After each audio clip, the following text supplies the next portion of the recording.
Good day po sa ating lahat. Ngayon, tatalakayin natin kung ano nga ba ang nilalaman ng Article 11 under Revised Penal Code, which is justifying circumstances. There are six following that do not incur in any criminal liability. Number one is anyone who acts in defense of his or rights provided that the following circumstances concur. First, unlawful aggression.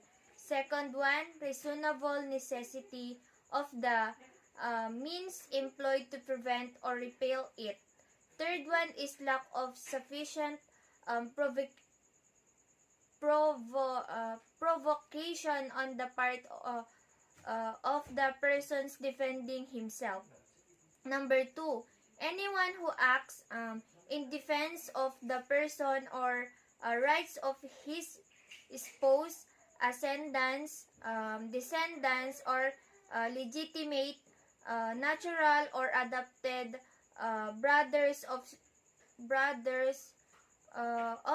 sisters or his relatives by affinity in the same degrees, and those consanguinity with the fourth civil degree, provided that the first and preceding circumstances are present, and the further requisite in the case revocation was given by person attacked that the one making defense had no part therein.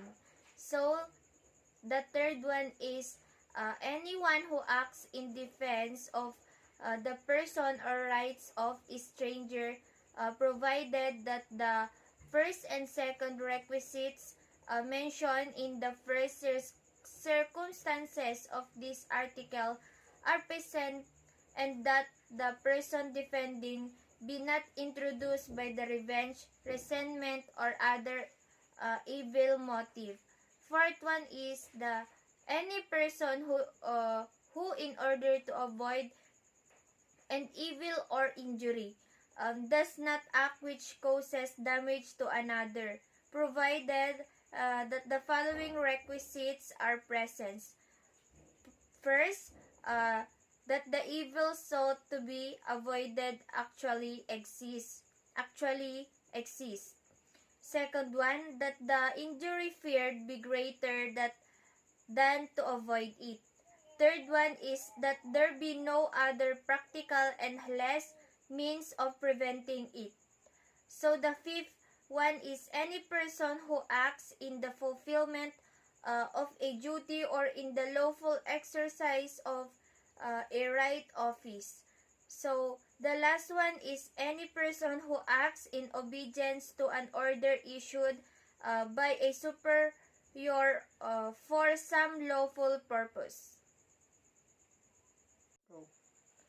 Good day everyone! Ngayon, tatalakayin naman natin kung ano nga ba ang nilalaman ng Article 12 under Revised Penal Code, which is circumstances which exempted from criminal liability. The following are exempted from criminal liability. Number 1. An imbecile or an insane person unless the latter has acted during a lucid interval. When the imbecile or an insane person has committed an act which the law defines as a felony or delito, the court shall order his confinement in one of the hospitals or asylums established for person thus afflicted, which he shall not be permitted to live without first obtaining the permission of the same court. Number 2, a person under 9 years old. Number 3, a person over 9 years of age and under 15, unless he acted with discernment, in which case such minor shall be proceeded against in the accordance with the provision of Act 80 of this code. When such minor is adjudged to be criminal, criminally responsible, the court is